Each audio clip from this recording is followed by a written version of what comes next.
Gua di sini pengen coba bahas tentang pengen coba bedah, salah satu marga atau salah satu gelar yang dikaruniaikan ke salah satu teman gua ya, salah satu seorang keturunan nabi ternyata dia ya nama keturunannya atau nama marganya itu adalah Al-Habsyi ya. Nah, gue di sini pengen bedah siapa sih nenek nenek moyang dia gitu ya kan. Nenek moyang dia atau mungkin kakek buyut dia itu siapa? Kok bisa sampai digelari Al-Habsyi gitu ya kan. Nah, orang yang pertama digelari Al-Habsyi itu siapa? Nah, jadi kan jangan kemana-mana, tetap di Garki Official Channel.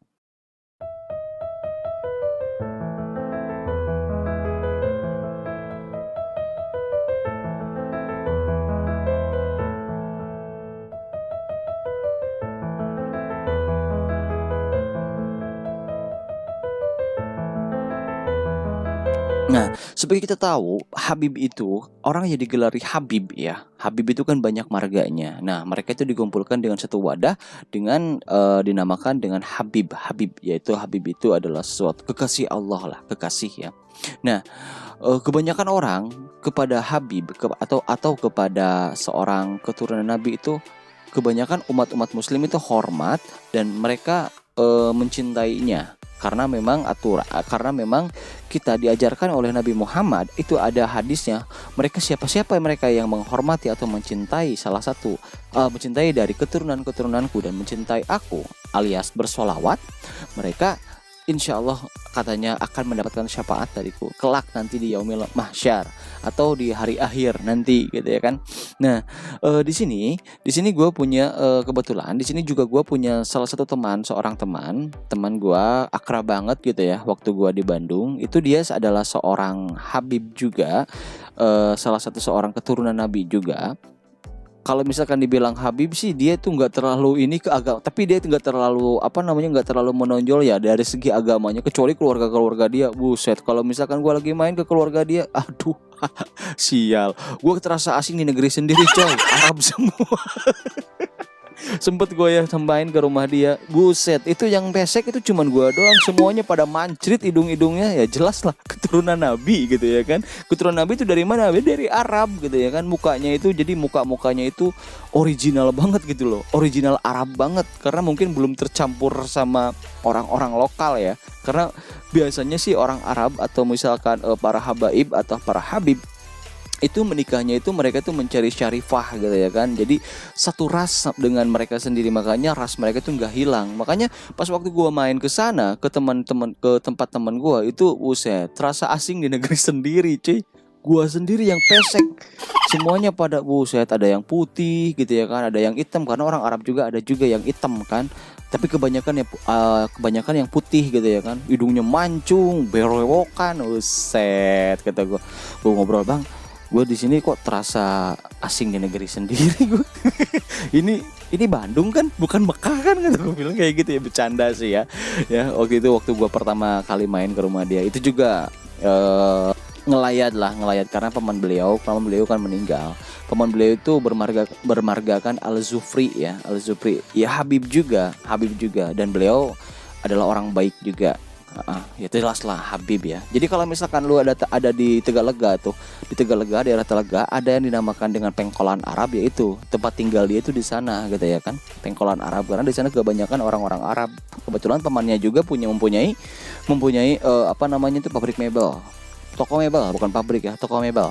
Nah itu kebanyakan kan dari sana itu toko mebel semua, Pengkolan Arab di daerah Tegalega. Itu Pengkolan Arab itu salah satu itu teman gua itu.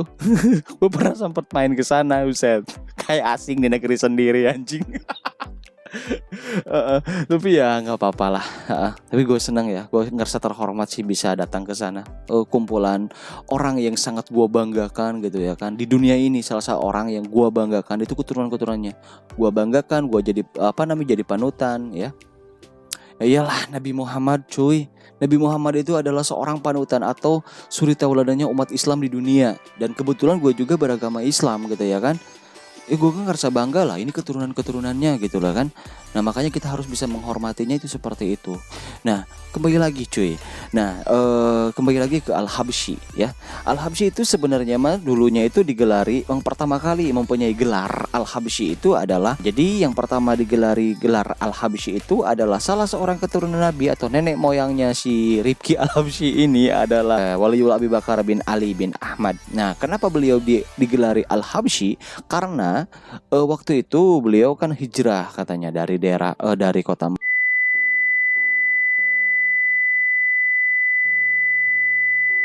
daerah Afrika ke daerah Afrika yang kebetulan namanya itu adalah nama Habasyah. Nama kotanya itu adalah Habasyah. Nama kotanya adalah Habasyah. Selama 20 tahun Abi Bakar bin Ali bin Ahmad ini, selama 20 tahun beliau di sana dan digelari gelar Al-Habsyi dan mempunyai keturunan yang tersebar ke seluruh dunia, termasuk yang datang ke Indonesia gitu ya kan. Nah, yang gua tahu keturunan dari teman gua ini nih, dari si Rifki Al-Habsyi ini, itu keturunan ini itu adalah Habib Abdurrahman Al-Habsyi. Habib Abdurrahman Al-Habsyi ini di mana keturunan dari Habib Abdurrahman Al-Habsyi ini tersebar ke daerah Palembang, Siak, dan Aceh. Jadi daerah Sumatera sana, ke daratan Sumatera, di Pulau Sumatera kebanyakan. Dan kebetulan teman gue ini aslinya itu keturunannya itu dari Palembang gitu ya kan. Palembang, Siak, Aceh. Nah, kebetulan dia itu ke Palembang, berarti dia keturunan dari Habib Abdurrahman, yang salah satu dari keturunan dari Habib Abi Bakar bin Ali Al-Habsyi. Keturunan dari ibunya itu, dia itu adalah Syihab coy, bin Syahab atau Syihab. Itu satu marga atau satu keturunan dengan Habib Rizik Syihab. Habib Rizik Syihab, Najwa Syihab, itu satu keturunan sama dia, satu marga. Berarti satu keturunan itu jalur dari ibunya. Sempat berdosa juga sih ya, sempat bercandain dia gitu ya waktu itu, karena gue tahu dia adalah keturunan seorang keturunan Arab gitu ya kan. Apalagi kan jalur nasabnya bagus gitu ya kan. Gue sempet bercandain sih sama dia, bang. Gue ajakin pijat coli, bang. Ya, mana nih? Pijat coli kata gue ya kan. Waduh, astagfirullah kata bilang dia. Ada lu jangan banyak, janganlah dosa katanya. Dosa. Ya elah, gue yang bayarin gimana? Beneran nih kan. Jadi cuma bercanda doang ya, gua nggak sampai segitunya sih ya, nggak sampai cuy. Ya juga sempat berdosa juga ya. Gua waktu itu sama dia itu karena gua dulu waktu zaman gua jahiliyah itu nggak ngerti dengan hal-hal yang seperti itu ya, dengan Habib, dengan keturunan nasab atau dampaknya kayak gimana, gua juga nggak ngerti. Karena ya gua sama dia itu ya santai-santai aja sih. Nah, gue pertama kali kenal sama itu di kerjaan ya, karena kita sama-sama kerja di marketing, salah satu marketing forex atau foreign exchange ya, atau trading lah, marketing trading waktu itu.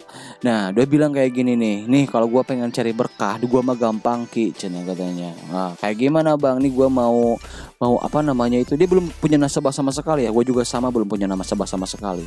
Bahkan lama banget kita belum punya nasabah, karena marketing forex itu, marketing trading itu, kalau misalkan kita nggak punya nasabah, kita nggak bakalan bisa makan, nggak bakalan bisa punya duit lah intinya cuy. Susah banget, miskin semiskin-miskinnya gitu loh. Ya karena waktu itu gue belum punya nasabah sama sekali gitu ya kan. Gue punya duit 10.000 nih ki katanya. Gue pengen coba masukin ke kotak amal, siapa tahu nanti bakal ada berkahnya. Anjing, ternyata gak 1 bulan dia terus aja ya kan, gak sampai 1 bulan ya ada duit 2.000 dia masukin kotak amal, ada duit 10.000 dia masukin ke kotak amal gitu ya kan, gak tahu duitnya dari mana gitu ya kan, pokoknya dia dapat duit aja. Ya bisa aja minta sama pamannya sih, dia mau kan deket rumahnya ya sama pamannya. Gak lama kemudian itu dia itu closing atau dia itu berhasil menggait nasabah dengan nominal 120 juta. Dan dia dapat komisinya itu, komisi dari hasil trading dia, dari hasil nasabah 120 juta itu sampai 10 juta per 2 minggu cuy. 10 juta per 2 minggu. Keren kan? Anjir, karomah katanya. Ini gue katanya bilang, wah gue kan Habib cuy. Kan sombong tapi bercanda ya. Tapi dia bercanda, gue kan Habib cuy. Wah gue cuman 10.000 doang gue masukin, katanya kadang 2.000, kadang 500, kembalian beli rokok katanya, masukin ke kotak amal. Gue bisa closing 120 juta dengan komisi 10 juta per 2 minggu. Gimana coba lo? gue punya paman, gue cina katanya gue punya keluarga, gue punya saudara-saudara. Mereka tuh nggak gawe ki katanya, tapi loba duit. Gue aneh deh katanya. Ya iyalah, dia kan kerjanya sama Tuhan, sama Allah langsung gitu ya kan, maha kaya. Jadi yang gue dapat pelajarannya itu, yang gue dapat pelajaran dari dia gitu ya kan.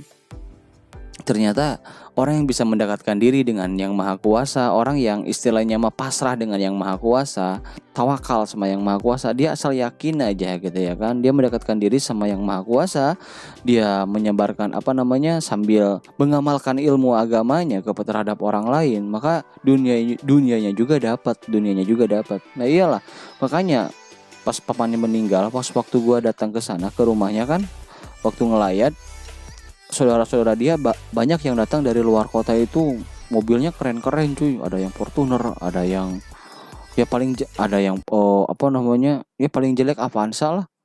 Gila kata gua. Padahal kerjaannya cuman gitu-gitu doang gitu ya kan. Memang sih punya kerjaan kebanyakan orang Arab kan biasanya kalau misalkan jual karpet atau jual permadani atau jual kayu gitu, mebel gitu ya kan. Biasanya orang Arab ke sana sih usaha-usahanya. Kebanyakan mereka tuh jadi bos, kebanyakan mereka tuh bukan jadi pekerja. Justru mereka tuh yang punya orang bekerja gitu, yang mempunyai karyawan. Justru mereka yang mempunyai orang. Sedangkan yang pemiliknya sendiri cuman sibuk syiar agama aja gitu ya kan. Kalau kata gua mah itu secara tidak langsung itu adalah sebuah strategi marketing cuy. Ya, dengan cara mendekatkan diri yang pada yang maha kuasa, terus dia sendiri mempunyai usaha gitu ya kan. Dia mengamalkan mengamalkan ilmunya kepada halayak banyak, sama orang banyak. Itu adalah sebuah strategi marketing kalau menurut gua. Itu tanpa disadari ya, tentu tanpa disadari sama orang-orang sama orang-orang tersebut. Kenapa gue bisa bilang tanpa disadari? Karena dia mah nothing tulus gitu ya kan, tawakal aja. Tapi tanpa disadari itu istilahnya mah mengundang banyak nasabah, mengundang banyak konsumen. Karena kalau misalkan ada yang jual mebel, ada yang jual karpet, sebenarnya mah bukan masalah karpetnya atau mebelnya sih, tapi siapa orang yang menjual itu, ya kan? Siapa? Karena kan banyak di sini kalau misalkan cuman jual mebel, cuman ini kokoh Cina aja banyak ya kan, benar nggak? Bang sih yang gue pelajarin sih itu ya, ternyata kayak gitu ya kan. Nah kalau teman gue si Rifki Al-Habasyi ini ya mungkin dia udah terjerumusnya itu ya, dia fokus sama dunia aja ya. Karena itu adalah sebuah pilihan sih. Dia nggak bisa jadi dia nggak bisa menjadi seorang pemuka agama ya, mungkin karena kebiasaan dia dari kecilnya itu ya mempunyai visi misi sendiri mungkin ya, visi misi sendiri. Kalau gua mah mungkin istilahnya mah ya nggak mau terlalu dihormati, gua nggak terlalu mau menjadi orang yang spesial, mungkin seperti itu sih ya. Dan satu lagi cuy, kenapa para habaib atau para keturunan Nabi itu hidupnya selalu dimudahkan? Itu karena kita sebagai umat muslim selalu mendoakan mereka gitu loh cuy. Selalu mendoakan mereka di waktu kita sholat, pas waktu kita lagi atahiyat. Ya, di sana ada sholawat, yang sholawat kepada Nabi Muhammad dan sholawat kepada keluarga Nabi Muhammad, yang dimana keluarga Nabi Muhammad itu adalah keturunan Nabi Muhammad dan mungkin seluruh keluarganya, ya. Dan kebetulan para habaib atau para keturunan Nabi ini adalah mereka yang keturunan langsung sama Nabi Muhammad, berarti ya memang mereka itu adalah sebagian dari keluarga mereka. Dan kita sebagai umat muslim seluruh dunia itu mendoakannya pas waktu lagi at-tahiyat ya. Allahumma sholli ala sayyidina Muhammad. Ada yang pakai sayyid, ada yang pakai enggak, itu terserah ya. Allahumma sholli ala sayyidina Muhammad wa ala ali sayyidina Muhammad, dan keluarga Nabi Muhammad ya, dan kepada keluarga Nabi Muhammad. Jadi patutlah mereka para habaib atau para keturunan Nabi itu dalam segi keduniaannya itu dimudahkan gitu ya kan. Nah, jadi mereka cuma hanya fokus berjuang membela agama Islam, dan segala dari segi keduniaannya atau misalkan keperluan untuk hal-hal duniawinya pasti Allah mudahkan, apalagi untuk akhiratnya gitu ya kan. kalau misalkan memang istilahnya mah itu kembali lagi kepada mereka gitu ya kan. Kalau misalkan ibadahnya baik ya apa namanya, mereka pasti masuk, istilahnya masuk surganya Allah. Meskipun kita juga bukan siapa-siapa, hanya umat Nabi Muhammad. Tapi kalau misalkan memang baik, kalau misalkan ibadahnya baik, taat terhadapnya, kita juga pasti bakal masuk surga ya. Bukan cuma habaib juga kalau misalkan memang kelakuannya buruk, ya Allah nggak bakal milih-milih lah, nggak bakalan milah-milah gitu ya kan. Justru lebih berat loh mereka itu kalau misalkan memang istilahnya mereka nggak taat, atau misalkan mereka itu apa namanya itu menjadi seorang yang zalim gitu ya kan. Justru mereka lebih berat karena ya tanggung jawab mereka tuh berat sih sebenarnya mah ya, dibandingkan kita orang-orang biasa gitu cuy ya. Jadi jelas ya, para habaib, para keturunan Nabi itu kayak Habib Rizik yang sekarang sedang tersandung kasus, Habib Bahar yang sekarang juga sama juga tersandung kasus dengan pemerintah gitu ya kan. Mungkin itu mah bukan kasus sih, kalau menurut gua mah itu mah adalah sebuah kesalahpahaman, sebuah miscommunication antara pemerintah dan Habib Rizik gitu ya kan. Ya, karena ya mungkin itulah kan kata gue mah, itu ada sebuah kesalahpahaman dan itu bukan sesuatu hal yang yang merugikan negara terlalu besar sih kalau menurut gue sih ya. Sebenarnya itu bisa dipecahkan, bisa diselesaikan secara kalau kata orang Sunda mah bisa diselesaikan secara ngariung lah ya, secara kumpul musyawarah kalau bahasa Sunda, Indonesianya mah bahasa nasional nama gitu cuy. Ya. Jadi kayak gitu cuy. Mudah-mudahan aja ini menjadi sebuah informasi juga buat kalian semua dan bisa menjadi sebuah ilmu juga ya, sedikit-dikitnya. Jadi yang jelek-jeleknya mah jangan diambil lah. Jangan terlalu fokus sama pijat coli-colinya ya. Waktu gua ngajakin si Bang Rifki Al-Habsyi, itu juga cuma bercanda kok, nggak sampai pijat coli-coli ya. Enggak, gua mah cuman ya bercanda-bercanda kan. Karena waktu itu kan kata gua juga gua masih jahiliyah cuy. Okay, see you next video.